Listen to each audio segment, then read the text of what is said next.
नाम का तो हम सुमरण तक करना नहीं जानते। अगर सच्चे मन से सत्संग में आते हो, अरे सत्संग में आते हो, बुराइयां छूटती नहीं है। यहाँ आने के बाद भी निंदा चुगली वो ढूंढते हैं चीज के किस तरह से मैं क्या कहूँ। कहते तेरे बारे में वो ये कहता था, उसको तू ये कहता है, वो तेरा ये करता है। ये बातें करने के लिए तुम सत्संगों में आते हो। हमारा उपदेश और हमारी शिक्षा ये नहीं है।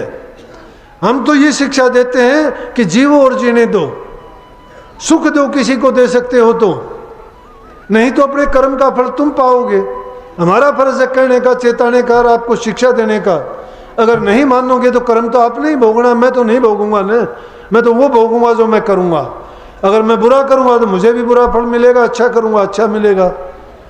लेकिन ये तो गुरु की ड्यूटी बजाता हूं, उन्होंने ये कर्तव्य दिया था वो करता हूँ। लुटेरे बन जाते हैं, पाखंडी बन जाते हैं, घर घर भीख मांगनी शुरू कर देते हैं। नाम भीख मंगाता है क्या? नाम तो बादशाह बनाता है। वो तो मन पर अंकुश लगाता है। गृहस्थी का टुकड़ा नोरनो आंगल दांत भजन करे तो उभरे ना तो पाड़े हाथ। लोगों के घरों में जाके तुम उनसे मांग मांग के खाते हो, उनसे लेके आते हो, अपना उल्लू सीधा करते हो। क्या कहिए कि गृहस्थी का टुकड़ा, गृहस्थी ने अपनी जो मेहनत करके कमा के और जो तुम्हें दे दिया है, वो समझो कि उसमें कितनी ताकत है। उसने अपना खून को पसीना बना के बहा के, और जब उसने वो कमाया हुआ तेरे को दिया है, तू उसको अगर खाता है और तेरे पास भजन की ताकत नहीं है, तू प्रभु को एक मिनट याद नहीं करता है, ठगी बग्गी से खाता है, तो नरकों में जाओगे, नरकों में जाओगे, कोई नहीं बचा सकता। इसलिए अपनी हक हलाल की कमाई खाओ, ईमानदारी की खाओ, सच्चाई का जीवन जियो। दूसरे को धोखे में देके कोई लूट खसूट का काम मत करो। अगर करते हो तो किसी का अच्छा करो, भला करो। तुम किसी का भला करोगे तुम्हारा भी भला होगा। कुदरत का नियम है, अगर तुम थोड़ा सा सुख किसी को दोगे, आपको उसके बदले में 1000 गुना मिलेगा। कुदरत का नियम कहता है कि जो करता है वो भरता है, जो देता है वो लेता है, जो नहीं देता नहीं करता, उसको करना भरना भी कुछ नहीं होता। इसलिए बुरे कर्म करने से बचो, अच्छे करने के रास्ते पर चलो, और सारे काम छोड़ के भी प्रभु के नाम का सुमरण किया करो।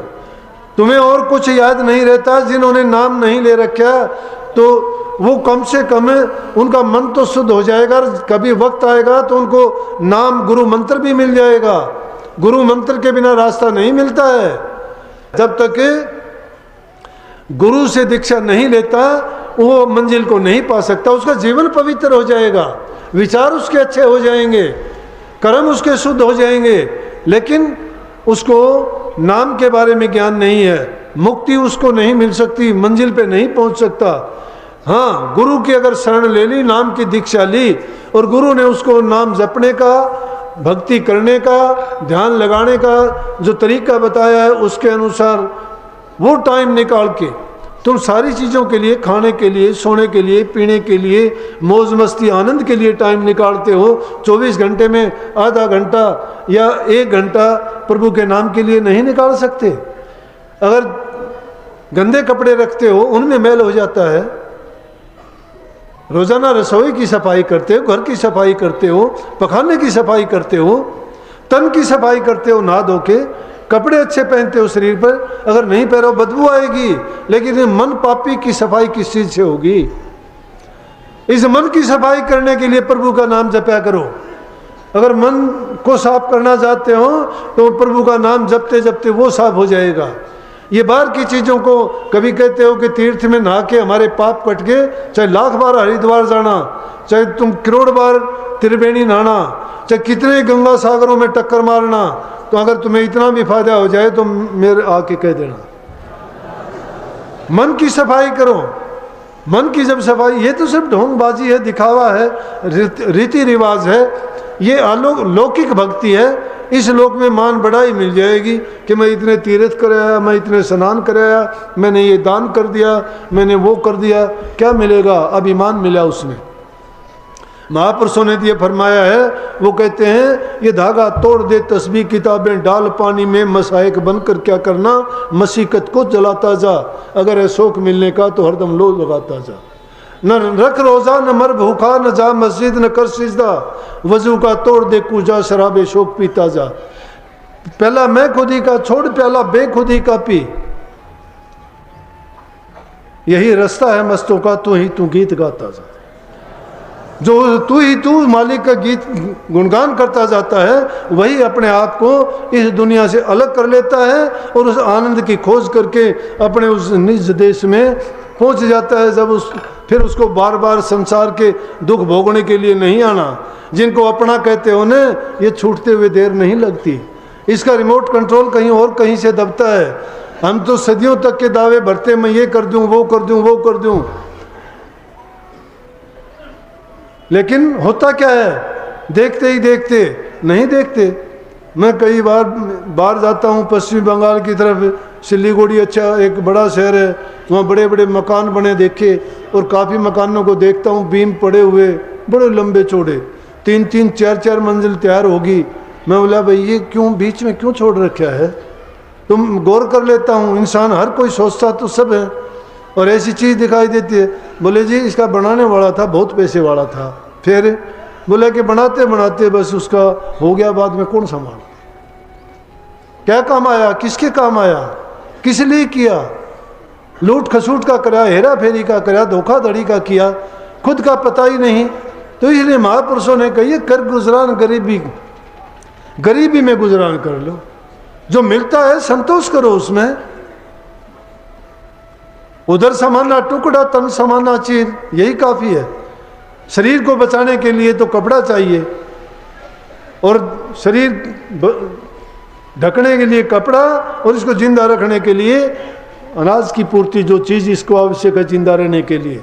बाकी चीज़ें तो हम जीभ के स्वाद के लिए खाते हैं, चाहे कोई कैसा भी खाए, अच्छा खाए, बुरा खाए, मीठा खाए, खट्टा मीठा जो भी है, यहाँ से ढलने के बाद चाहे कितना भी अच्छा खाया और बुरा खाया हो, मिट्टी होगी। अगर उसमें कोई फर्क होता हो तो बता दो।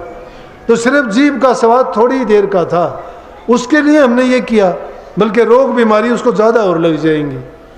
इसलिए सत्संग आपको अच्छी बात सिखाता है, जीवन को दिशा देता है, बुराइयां मिटाता है।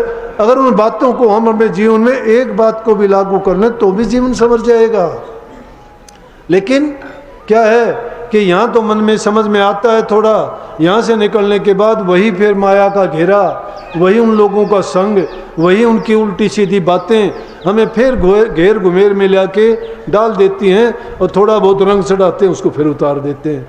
इसलिए सत्संग और गुरु का दर्शन जितना ज़्यादा मिलता है उतना बढ़िया।